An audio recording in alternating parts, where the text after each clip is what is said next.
Hi guys, welcome to Moving Walls from Home.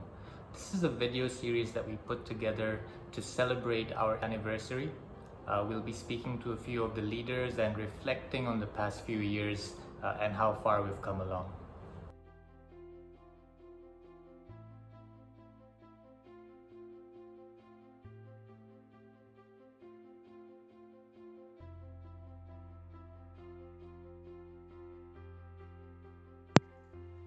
When the pandemic started, the first reaction was of fear, panic, and uncertainty. But then one realizes that we suffer more in imagination than in reality. And what determines success or failure is a focus on actions and execution. And that's exactly what we did. We focused on improving the product, the platform in terms of experience, scalability, added features. The impact was huge, and media owner signups had increased tremendously. This was then validated by Campaign Asia, who awarded LMX as the tech most valuable product for 2021. What next? Once this is over, I'm gonna do a reverse isolation and not go home for 6 weeks. So they say success happens when preparation meets opportunity. One of the things that has really set us apart and kept us going through this pandemic is the ability to respond to changes in an agile manner. So, for example, when the trends of working from home and lockdowns began, we shifted our focus towards measurement, to providing dynamic planning data sets, to really zoom in on the things that advertisers and agencies would be looking for during this specific period. Clarity of vision and decisiveness have been key in enabling us to respond positively to the pandemic. When the world was still coming to terms with it, we went ahead and acquired a digital platform that enables us to do location based targeting of audiences on their smartphones. This is just one example. Most of all, we never stopped believing we'll get through this and believing in each other. Cheers.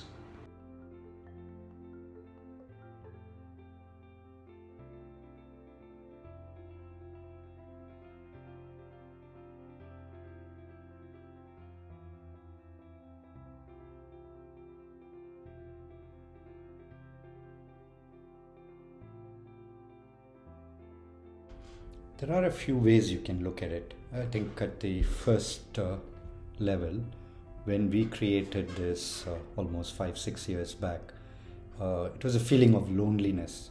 We were left wondering at many times to say, is this a vision worth chasing? Will this happen? Are we capable? When will it happen? And so on and so forth. I think the current phase that we are in is there are many people who have jumped into the bandwagon and there are many solutions. Competition is heating up, and suddenly you get the feeling, hey, we were right 5, 6 years back. But now it's a slightly different feeling. Can we sustain? Can we fight the competition? Can we grow faster than them? So I think at every stage it's a different feeling, but definitely if you look at any disruption, I think it goes through the early innovators to mass adopters. I think we are at the mass adopter stage with programmatic out of home. This pandemic helped to transform the out of home industry. Data became the currency, and it was the deciding factor for all campaigns. Even media agencies started taking data led solutions to their clients. And many brands started to use data to evaluate their out of home locations. This was the major transformation that happened during this pandemic.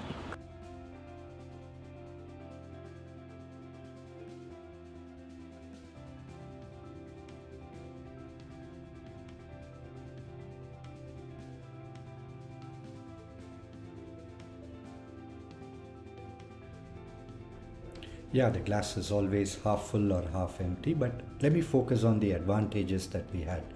Unlike other systems, out of home is about landing on the ground physical. And in general, working in market like Malaysia, which was our pilot market, taught us a lot that, let's say, working in a well-developed market, perhaps in the UK or US, couldn't have taught. So definitely the solutions that we built was meant for the physical reality, which then allowed us to scale. So I think that's really how I see the benefit of working out of markets like Malaysia as the pilot market. Obviously, the second biggest benefit that we had was a cost advantage now when we are scaling it, especially now that we are figuring out that we don't need to land people on the ground. We've got clients in Colombia, we've got clients in Morocco, and so on. And we're finding that the cost is definitely a massive advantage because ground up we have built it in markets like Malaysia and subsequently in India, which allows us to scale this business much, much faster.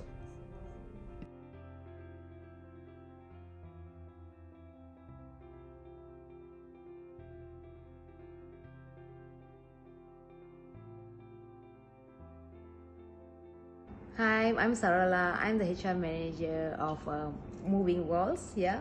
All right. Okay. So one of the question is always asked to me is how are you doing hiring and onboarding during this difficult situation, difficult period? Yeah. So is it difficult? Is it tough? Yeah. My answer is yes. Definitely, it's a tough because it's a normal situation. We able to meet the candidate face to face. We're able to interview the candidate, learn their body language, and if the candidate is successful when they come as a newcomer to the company on the first day, be able to welcome them and ask them to join the team, and we go to the onboarding process, and at the same time also they also have a chance to go out lunch with that team.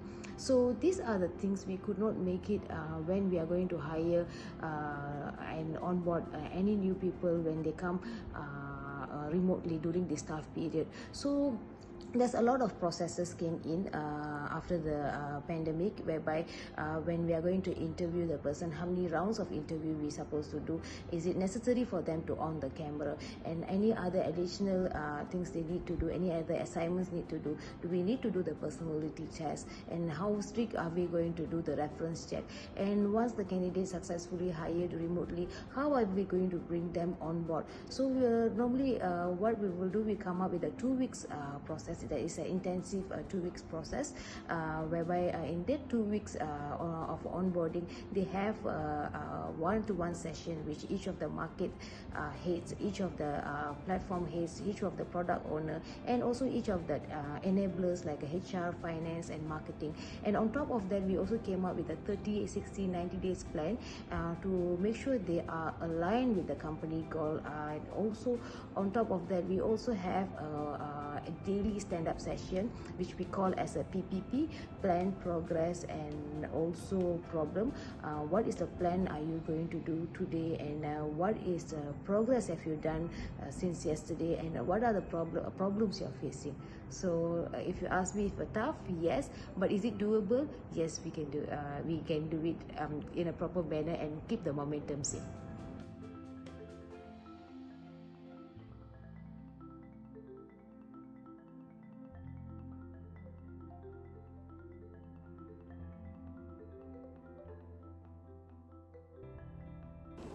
If I were to kind of look at what have been some of our achievements in the last couple of years, I think the big thing has been to get industry associations to accept our technology as the metrics for OH and outer net across these markets, because that kind of is an acceptance that the industry has tested our methodology, tested our technology, and see value in it.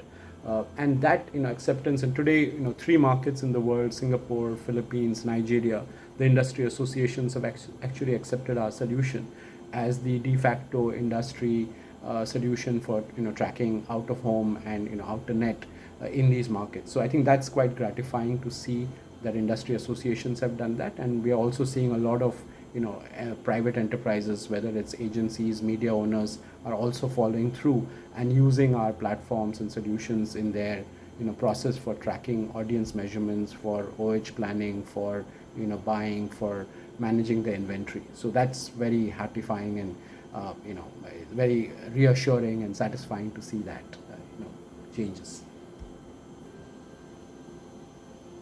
Another aspect I want to touch upon is the industry adoption or acceptance of our data, right? it is very strategic in nature. I think Shrikant has put that seed in a couple of years back. AMS adoption of our platform is a big thing, right? Very big thing. Strategically, it is very advantageous. Now that we have in Philippines as well, I'm sure all other markets are working that as well. So industry adoption is going to be a big differentiator for us. Well, data is very important, but now we see multiple data service providers in every market. So the industry adoption of our data is going to be a big differentiator.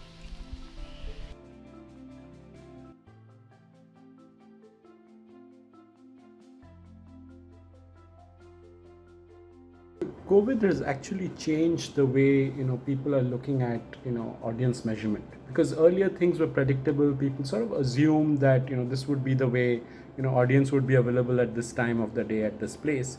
But COVID has changed that totally. Today you don't know exactly when there would be people where, and that's why audience measurements has become so crucial in today's world, where you're able to track exactly what is the audience pattern at a location at any given point in time across the world. And even though COVID infections might be reducing globally across markets, I think people's movement patterns have changed completely, even for the future, because the way people are going to be working from home, where there will be much more sort of flexibility in terms of scheduling, audience movement patterns are going to become very dynamic. And that's why I think COVID has kind of step changed audience movement patterns globally across the world, and has improved the need for measurement.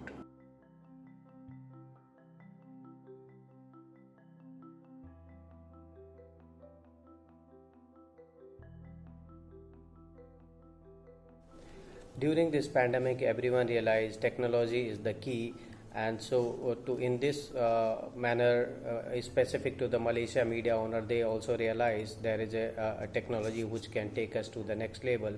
And now we have done the interaction with them, and gave us our platform walkthrough, handling their objections and all this, make them more technical savvy and all, so which can help us as well as them to make during this pandemic how to get the business, or how to get the knowledge also in the industry, and make it work together.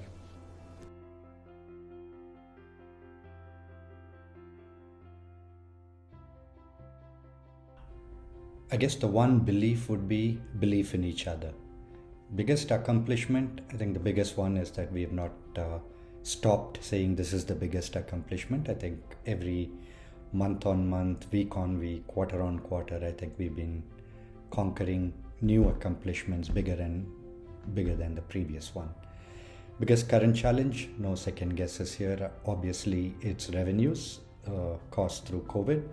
I think we just need to conquer that and move on.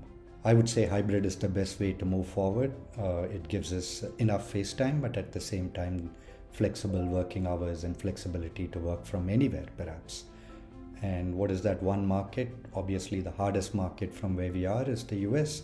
If we can make a dent in that market, the most highly competitive market out right now for us would be the US. I would pick that.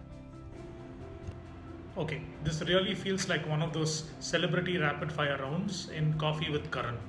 Here goes. What we all believe in. Excellence. Our greatest achievement. Our US patent for our multi-sensor approach to outdoor audiences measurement. Current challenges. COVID-19. Or wait, shouldn't it be called COVID 2021, given that it's completely destroyed these 2 years? Work from home, work from office, hybrid. I'm old school, so I'm going to say work from office, but hybrid is the future. Market we should really get into. We're there, but it's about to explode.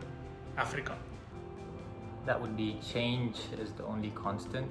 I would say it's being an Asian-born company that has grown across the world. It's being able to sustain the progress that we've made so far. I think a hybrid way of being in the office for a few days and working from home for a few days, that probably gives us the right balance.